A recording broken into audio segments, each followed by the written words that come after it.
Motor Mind.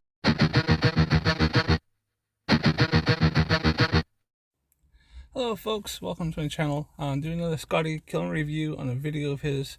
Just something that popped up and I watched, and I just had to make a video because a lot of his points just didn't make any sense. So let's get started. Kilmer says, what car brands do you think is bad? Okay, well, you mean are bad, because there's more than one. If you said brand, it would be as bad.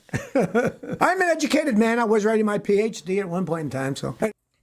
Yeah, Scotty did a degree or went to school for anthropology. He actually never got his PhD. He was doing his thesis and he dropped out of school. Anyways, my wife's a teacher, so she was a teacher. She's retired now. The Fiats are crap. Volkswagens in the United States, plastic junk that falls apart as it ages. That's why you can look at used Volkswagens. They go for nothing because they have such a bad reputation, and deservedly so. I'm not a fan of any of the Chrysler products, practically. You know, they make mistakes. Jaguars are horrendous cars. I mean, there's a lot of bad cars out there. You better ask which are the good ones. It's a much shorter list than the bad ones. I just like to point out these are Scotty's opinions and aren't actually based in kind of a fact or truth. By all means, he's entitled to his opinion. I don't want to give a crap what he thinks, but just like to point that out. Well, he says, Scotty, what's a good year Prius to buy? Okay, Priuses are all pretty well made. I go more by the mileage. You get over 200,000 miles, they're real expensive. The batteries cost a ton. Repair them is complex and expensive. You go more by the mileage on the Prius. I would have no qualms about buying one that's 12 years old if it only had 50 or 80,000 miles. It's still. Actually, Prius has actually several issues. They had issues in which the head gasket would go. They had issues with the electrical, issues with the lights burning out in the back end. They had issues with the water pump. They had issues with sometimes the batteries degrading. They have issues with the engine. I've heard early Priuses where the engine sometimes would grenade because it's not being ran for very long. Also, any vehicle's got really low mileage. You can have a lot of issues with that where carbon buildup because the vehicle's not getting into proper operating temperature. If it's done a lot of short journeys, you'll get a buildup of condensation inside the block because it's not actually burning off, and the condensation does build up, but usually engine is operating temperature. It'll burn off any water and stuff that builds up just from hot and cold. It'll start causing that. You have many issues. The Prius has had issues actually with the brakes. In which the regenerative braking system would sometimes, when you're going from regenerative braking to hydraulic braking, it actually causes a surge. There's actually documented evidence of that. I don't know if Toyota sorted that out yet, but there was with that, in which people actually felt like the car was surging forward, and it was actually quite dangerous. There's actually numerous issues with the Toyota Prius. It is a good vehicle, as most Toyotas are. I'm not going to say it's not, but there is issues. And if you're going for an older one, low mileage, it's probably the one I wouldn't go for because it just hasn't been ran in right. The engine has been looked after a lot of times if you get lower mileage. They've gone over on service intervals because maybe it's a second vehicle and it just hasn't been looked after as well as it should have. I would not go for that. I would actually look for a vehicle maybe it's been driven a reasonable amount of distance and it's been serviced properly, regularly by a reputable garage. Don't take Scotty's advice on this. Not all Priuses are great. They all have the issues, and definitely the Prius has their own unique issues and stuff like that. Even when the dashboard goes completely, starts messing up, where the fuel sender doesn't work right and stuff like that. Some of this stuff's going to be very expensive. So yeah, definitely don't be going by that advice. That's bang on. That's wrong. Scotty is just only because he's such a Toyota advocate, so I wouldn't listen to that. As well as Prius also had an issue where the headlights would randomly turn off on you. Sometimes it would come back on, sometimes it wouldn't. And also with the battery issue, if the battery hasn't been charged up properly, they've been sat for a long time dead, it'll actually cause the batteries degrade. Still going to go quite some time. They didn't have any particular problems with any year at all, anything big that really means anything. I've had people buy them, drive them 200,000, then when they start to have problems, they go buy another one, and if they get 200 out of each car, they're happy. There's nothing wrong with that. It's more the mileage on the car than the actual age, because they didn't have any particular flaws in any particular year. Minor things here and there, but the engines and trannies, they sold millions of those things. Jerome says, I need an EV, an electric vehicle. All right, you really need one. Take Scotty's advice. Buy one used. They have horrendous resale value. Don't forget to subscribe to my channel and click the like button if you like this video and comment down below. All vehicles lose their value. As soon as you drive a new vehicle off the lot, it loses 10%. After that, it goes about 15 to 25% in the first year, and in the first 3 years, a vehicle loses 60% of its value on average. Luxury vehicles, sometimes because you spend a lot more, you'll see the bigger, obviously the percentage is going to be bigger, the dollar amount for the percentage is going to be bigger. And all vehicles, including Scotty's, fabled, loved Toyotas, do actually lose value. A brand new vehicle will always lose value. It's a money pit. You buy a brand new vehicle, it's going to be a money pit. You buy used, obviously the depreciation has already hit that vehicle, so you're going to spend less because the vehicle is depreciated. I knew a guy brought a brand new vehicle off the lot. He turned on a corner, got in a car accident, and the vehicle was a write-off, and he lost money instantly because as soon as that vehicle left that lot, it lost value. And that's just how it goes. That's what you get with buying a brand new vehicle. You get obviously the fact that it's brand new, it's got obviously no mileage on it, you get a warranty, and that's how you get a nice new shiny vehicle. That's why you buy a new one. But you don't buy a new vehicle as an investment unless you're buying a very rare, sought after vehicle that's going to be a collector's item. And then again, you would buy it like some people. I worked for a guy, a Jaguar. He bought this Type 7 Jaguar little sports car, and it sat in a garage and never moved because it was a one-off. It was a very rare version, and it sat there as an investment. And that's what exactly he knew was going to be an investment, and that was it. The vehicle never got drove. The only miles it did is when it had a PDI. That was it. That's the only miles it had on it. The thing had like 5 miles on it, and that's why. And so that will eventually, is devalued because it's, but it will eventually start to increase in value because it'll be a collector's item, and that's the only way. But Scotty claiming that EV vehicles, don't buy one because they're gonna lose loads of money. Every single new car loses money when you buy it. Don't care what you buy, it will lose money. It's going to devalue. That's just the way it works. So Scotty is just talking a load of crap there again. And in fact, if you look it up, Teslas tend to hold their value even better than most other vehicles, including the Model S only losing 50% of its value, and the Model 3 actually even losing less than that, and actually has a very good resale value after 5 years. So Scotty is just talking, once again, like I said, he's just talking a load of rubbish. I think what it comes down to is that Scotty does not understand a lot of these new vehicles. If it's not a 1994 Celica or older, or an old vehicle with carburetors and stuff, it's just beyond his comprehension. He doesn't understand it, and so he's going to badmouth it because he doesn't like it, because it's beyond his grasp. A customer, brand new Model S Tesla, was $126. He bought it used with 15,000 miles for $45, like 1/3 the price of the car. I've had people buy Nissan Leafs, pay 1/4 what the original price was, and maybe they had 50,000 miles on it. They still had a lot of life left in them. Don't buy a new one. You're throwing your money away. They're worth nothing as they age. You might not even like it, but you get a used one that's cheap and it works good. What the heck? If you don't like it, you're not losing that much money. I would never advise anybody to go out and buy themselves a $60,000 to $120,000 electric car. You might not like it. They might fail as a brand, and then you're stuck wasting your money, and no one's going to buy it for anything. Their resale value is bad enough now. Imagine if they start to fail. They'll be given to things when nobody will want them. So, as it's shown, it's completely untrue, and all vehicles will lose value. And maybe that one guy got a really killer deal because maybe somebody's selling it. But honestly, I don't see Tesla going anywhere anytime soon. And as I've shown in my previous slides and stuff like that, the vehicles actually do hold their value and are actually quite good and are very, very desirable right now. If you're going to buy one, look around. Get a used one. I had a guy the other day over here in one of those BMW i3s. A beautiful car. It was fun to drive, right? He didn't pay 50-something grand for it. He paid $21,500 because he bought it used. And he bought it used at the BMW dealer, because BMW people, Johnny, they want a fast luxury car. And now that's a little subcompact. Like, we don't like that. He found it at a BMW dealer and got it for $21,500. Been sitting there for months because people that go to BMW don't really want that kind of car. So he bought it. And it's a great car. He's having a lot of If the fellow got it for cheap, is simply because, just like Scotty said, it was sitting there for months. The dealership just wanted to get rid of it because they don't want to have old stock sitting on the lot too long. So the price cut the losses, sold it for just a little bit of a profit, and got rid of it. That would be any vehicle.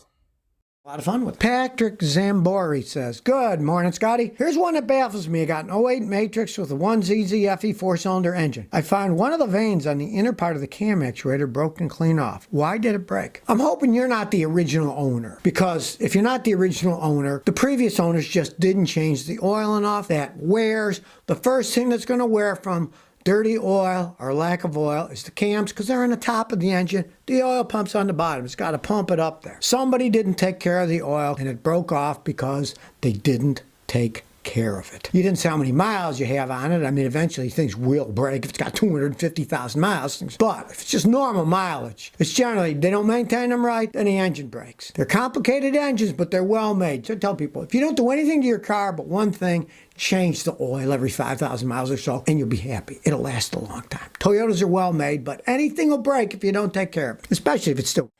Just a note, I worked at Toyota as a technician, Toyota technician for a while. The Matrix motors, the 1.8s, they did actually have an issue with them, which they have something called piston slap. You get like a knock, core rattle, especially on cold start or on acceleration.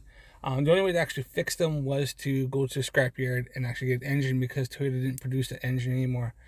And it was just only a matter of time before eventually the engine went. We had loads coming all the time, and I've done engine swaps, and that was why. They were okay engine, but they did have an issue with the pistons and stuff like that.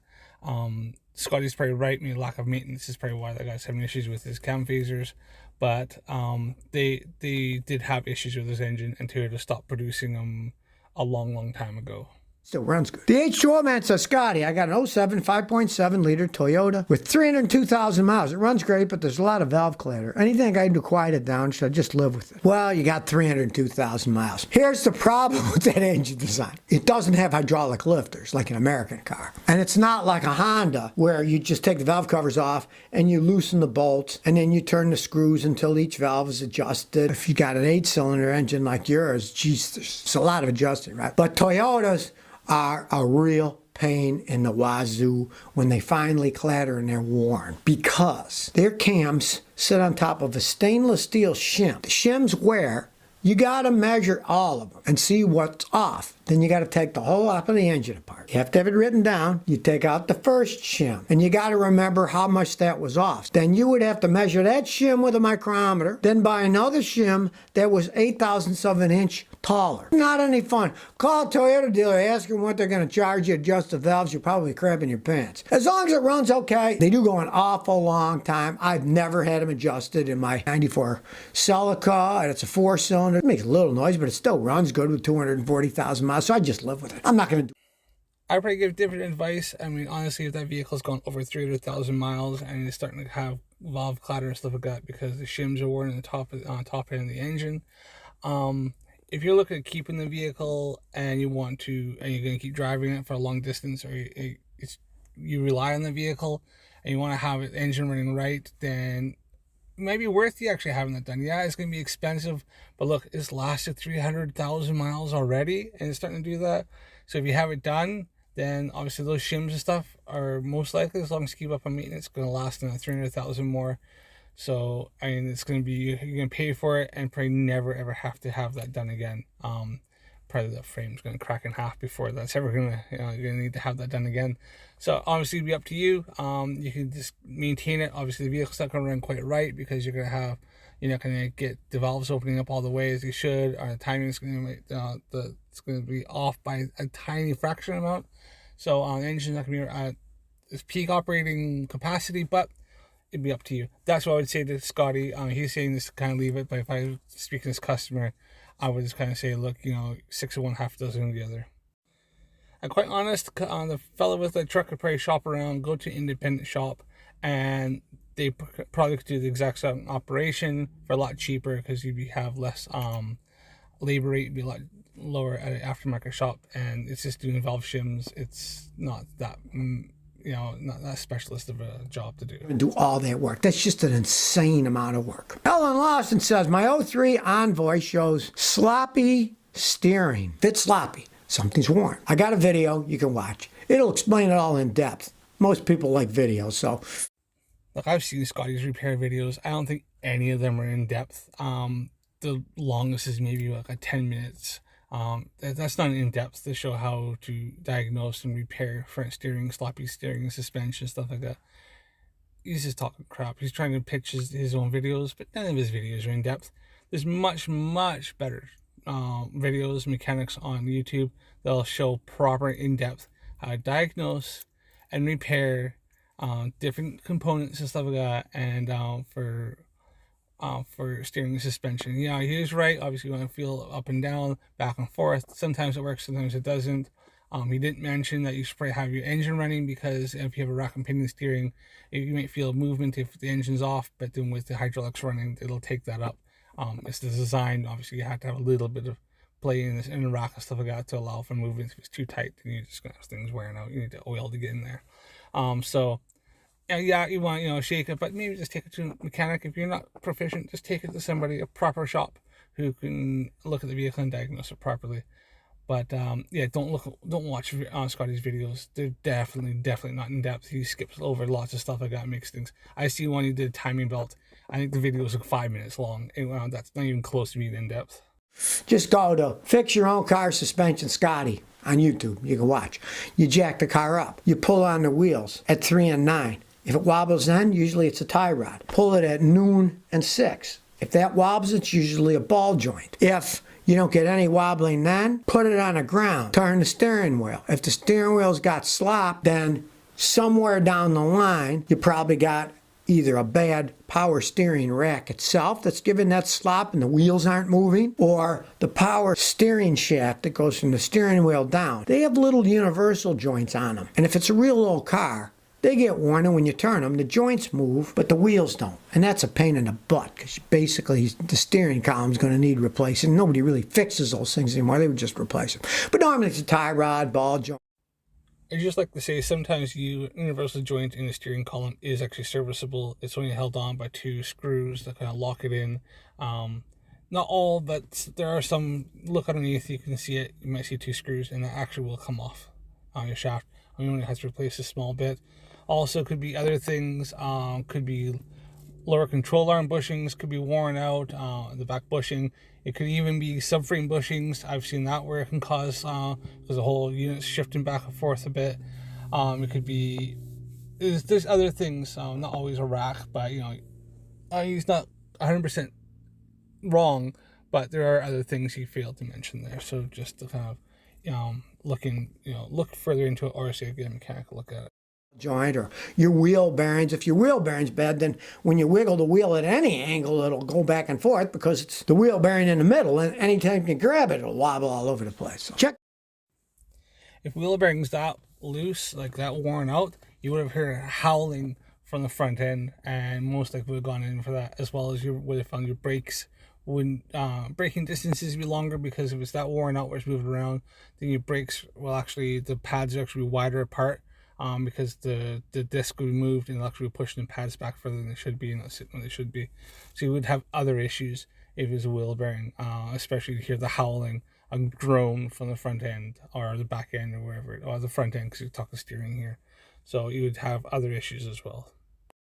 Check those things first. A Black Master Splendor says, Scotty, my search for a car is finally over. I got my grandmother's 2010 Lexus ES350. She wanted $1,500 for it. It had 218,000 miles. Runs like a clock. Any thoughts? Yeah, they're great vehicles. If she took care of it, they're excellent cars. They're excellent cars. They're well made. They can last a long time. $1,500 is nothing for one of those things. And 218,000 miles, it still has quite a bit of life in it. You want to check, because of the mileage, the fluid's off, and pull the wheels off, see if any of the cylinders have any leaking, or if the brake hoses are cracked, and replace the rubber stuff. They're well-made vehicles. You got a real deal there from Granny. Pure German Blood says, I got an '07 Tundra. The heat's only blowing on the passenger side and just blowing normal air on the driver's side. The way modern cars work is, they're way too complex, but there's the engineers for you. All your stuff is electronic and computer controlled. So what's happening is, you got heat on the passenger side, but on the driver's side, you just got air, but it's not hot. That means that your actuators aren't working to open up the doors to let hot air go through the heater core and then come out on the driver's side. The actuator is working for the passenger side, but not the driver's side. Now, sometimes the blend doors themselves stick. Sometimes the actuators break and they don't open and close them. The problem is, it's in the dash of your car. You got to take the whole dash apart. Access like that is a real pain in the butt job. My advice is don't just guess. At least start with a guy like me. We've got fancy scan tools, right? We hook them up and we can do bi-directional testing to say maybe you'll get lucky and it's the control unit that's bad, that's just in the front of the dash that's easy to take out. But if it's the actual actuator, tell me that's inside the dash, inside the heater box, that is a pain in the butt to take apart. We can tell with our machines by doing the bi-directional testing. It's worth the mechanic at least to analyze it. But I mean, if you're a real riverboat gambler, I mean, if you can get your head under there with a flashlight and look around, maybe you got lucky and just the actuator door, they have rods, maybe the rod fell out of the hole and all you got to do is snap it back in place and then you could put a little clip on it. Sometimes the plastic clips break and they fall out. You might get lucky, but there's not much working room in there. Try and look. Maybe you'll get lucky. James Self says, Scotty, did you know if Z-Max additive works? A lot of that stuff is snake oil. Is Scotty being serious? He's like the biggest peddler of snake oils and like all these different additives and crap you can put in your car. Anybody else on the internet, on the mechanics and stuff like that, he's always peddling something. As long as he gets a little kickback from, you know, from you going and buying it, he'll put up and sell it. So probably Z-Max wanted him to put it up there, but weren't going to give any money for it or something like that. That's probably it. So a load of crap. I can put up a few videos of him showing him pitching all sorts of stuff. And here are some examples of Scotty pitching him. If his snake oil, he likes to pitch. Pump out enough fluid. We'll pump this much out and we'll add the stop slipping. So out it comes. Okay, the funnel just barely fits in. We'll pour the stop slip in. It'll take a while. The stuff is thick, as you can see. Kind of like molasses. It's not all that bad, but if you're doing cold weather, this stuff will not come out for hours. Get your stuff, get a little pan, fill it up with a bunch of water, heat it up, put this in, it'll heat it up, it'll flow a lot better. But in this case, we don't have to bother. It'll eventually all go in, take maybe 10 minutes. We're almost... Engine rattles. We're gonna try to fix it with a can of oil cleaner. Yeah, it sounds absurd, but let's see what happens. Okay, started. These ATS guys that I talked about, their fuel and oil cleaner, this can clean the carbon out as little as 15 minutes. We're going to pour it in the engine, let it idle at about 1500 RPM for about 15 minutes. Again, make sure you get the oil system treatment. It's for engine oil only. So we'll just take the oil. Cleaning ingredient in a gum out is polyetheramine, or PEA. It's a nitrogen-based cleaner. Where do you see those signs at the Shell gas station that say nitrogen power? It's the same stuff that they're using. It'll clean the inside of your engine really well, especially if you have a gasoline direct injection where the carbon buildup often occurs if you don't have enough cleaner. Actually, that stuff will not help you with carbon buildup in GDI at all. The problem with the GDI engine is that the fuel is shot directly into the combustion chamber, and so it's not actually going over top of the carbon buildup on the valves. And so that's what happens, is that because air is coming in and you have your EGR system that actually is recirculating, and it usually has sometimes some oil particles that in with the EGR, it'll actually build up carbon onto your intake valves. And because the fuel isn't being run over top of that, and gasoline itself is actually a very good cleaner, it just keeps building up and doesn't wash that off. So putting additive to your fuel system would do absolutely nothing for the carbon buildup in your intake valves. It won't do anything because you'll never ever touch those valves. This is yet another example how little Scotty actually knows about modern vehicles and modern engine technology. If you're like me and you want your car to last forever, you might try some of this Gum Out multi-system cleaner. Purple, throw it in a gas tank and see what happens. Got the nice funnel so it fits right in. So in this case the funnel got stuck, so you got to stick your finger in and then pull it out. Well, isn't that just the cat's meow? There it goes. You can always wiggle them out. I'm gonna start her up. Years I've used this AT205 reseal. It's just a clear polymer. It looks just like water, but it doesn't smell like water. It rejuvenates rubber, keeps it pliable so it doesn't crack. Now I've filled this old spray bottle with the AT205. Spray cleaner like this Lucas can work really well. The trick is to figure out Well, now the ZMAX stuff, I had a run-in with them years ago. They wanted me to do advertising for them, and I said I don't do advertising. I check out products. You know, I saw when I was in Texas was they'd come to different areas, and once they came to Texas, and they were in Galveston, and they spend a fortune advertising. They flood the floodgates with advertising about how great it is. Most of the time, you don't need an additive in a car anyway, unless you got a problem, because gasoline burns pretty good. If you buy regular gasoline from a regular accredited company, the gasoline's pretty good. You really don't need additives in it. Purple, throw it in a gas tank and see what happens. Got the nice funnel so it fits right in. So in this case, the funnel got stuck, so you got to stick your finger in and then pull it out. Well, isn't that just the cat's meow? There it goes. You can always wiggle them out. I'm gonna start her up. Man, I just showed how many times he pitched a fuel additive there. So man, see right there, he just contradicts himself constantly all the time. I know they have oil additives too, but your oil doesn't really need an additive unless you got a junker that burns a ton of oil and you want to try to make it last a little bit longer. The oil that they make today is so well made. I would not go to some aftermarket company and buy their, miracle oil. If you want a good oil for a modern car, you get that GF6 oil, the new oil that they have out there. I made a video the other day, showed a guy in his Honda. He had oil dilution because it was a 1.5 liter turbo. He switched to that GF0W16 oil, then he had the oil analyzed before, and then after he drove that 5,000 miles with the GF6, and the oil dilution went from like 1.7% to almost nothing. It's just... Scotty's dead wrong on this, and it just once again shows just how his lack of knowledge is on new vehicles and new products and stuff like that. Switching from GF5 GF6 oil, whatever your vehicle manufacturer recommends you to run in your vehicle is what you need to run. So don't be switching back and forth like that, because they've got different additives, different viscosity ratings, and they're designed different like that. So just, if it says GF5, run GF5. If it says run GF6, run GF6. Don't be going back and forth like that. Their engines are designed different, different materials, different metals, different rubbers, different seals, and stuff like that. So don't be switching back and forth. Run what's recommended from your manufacturer. Saying that, switching from that fella doing that, switching from one to the other, and you having lower oil dilution, has got absolutely nothing to do with switching his oil whatsoever. It's GF6 doesn't make it something to have less oil dilution. It doesn't seal up better, stuff like that. It's actually just got different viscosity for getting into different bearings and stuff like that. Saying that most likely the guy out there had a brand new engine that maybe he had, and it had been run in all the way. And then so things, the rings hadn't seated into the cylinders properly. Maybe he had been doing, when he first got the vehicle, he was driving like a nutcase and doing a lot of full throttle pulls and stuff like that. So the engine was going rich for a bit there, and actually washing the cylinders down before the turbo was actually spooling up enough that to make it back to stoichiometric ratio. Maybe he was like jumping the vehicle, starting it up and going full throttle, and so nothing's expanded, nothing's gotten right. It could have been there's several different factors. It could be why they had oil dilution, maybe had gone extended period of time, hadn't done a service, we should have done it. Maybe there's a lot of different reasons why that could have happened. It actually could have been a case in which the vehicle maybe wasn't running correctly. Either it had an injector that was stuck open, so it's dumping loads of fuel down in, and it's, I don't know if you know, but oil dilution is when you have fuel mixing in with your oil and causing oil to go thinner.